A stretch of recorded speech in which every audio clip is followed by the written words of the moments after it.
Ahojte, som Vicky a spoločne s Favi vás pozývam na prehliadku nášho vidieckého bývania. Tak poďte ďalej.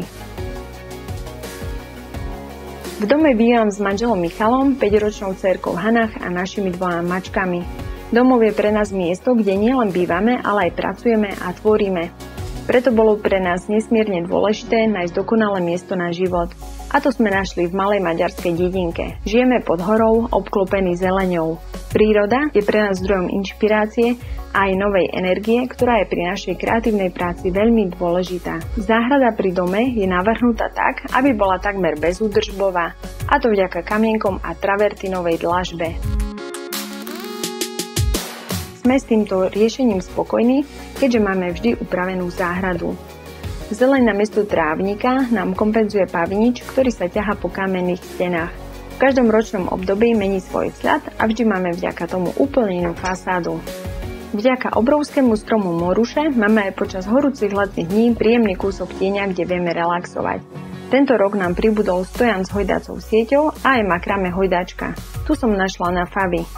Príjemné chvíle trávime aj v altánku, ale ten mi častokrát slúži skôr ako moja exteriérová dielnička a málo kedy je tam poriadok.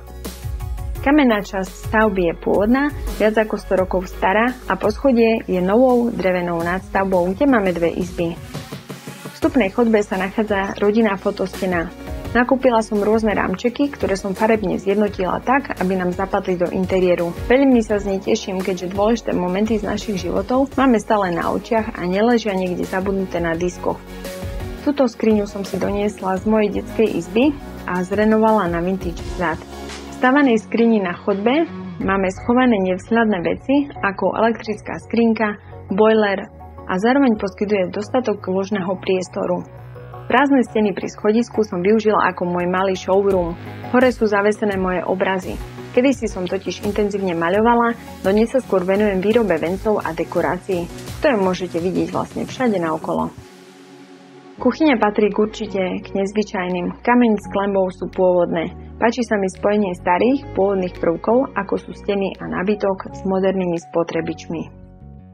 Najväčšou raritou je určite tento takmer 3-metrový digestor, ktorý bol vyrobený na mieru kováčom. Pod ním sa nachádza varný pult, ktorý vznikol na mieste, kde bol pôvodne vstup do pivnice. Ten sa zrušil a miesto sa takto využilo. Z druhej strany je relief dovezený z Provencálska a môžeme tu vďaka šamotovým tehlám robiť otvorený oheň v interiéri.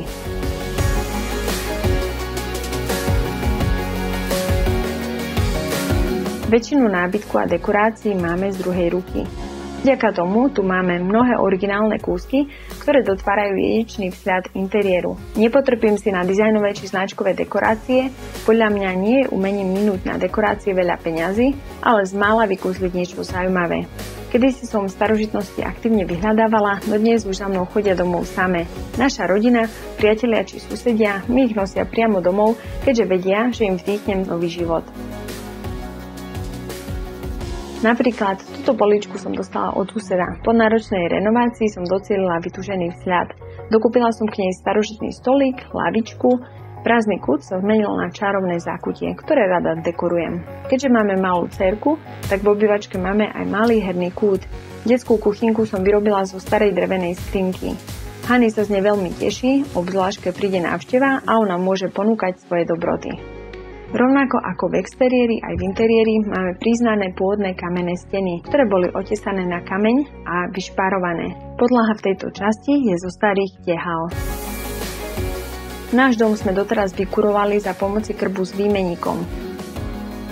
Minulý rok sme sa však rozhodli pre výstavbu kachľovej pece, ktorá na rozdiel od krbu nezávislá od elektrickej energie.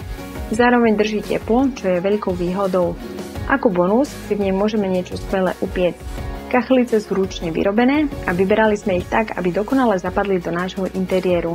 Pec sa hodí k stolu a komode, ktoré som si podľa môjho návrhu nechala vyrobiť u stolára. Všetky minulé aj budúce premeny nášho domova môžete sledovať na mojom blogu Vicky Creative EU. Dúfam, že sa vám návšteva u nás páčila a že sa vidíme niekedy na budúce. Možno aj s Favi. Ahoj!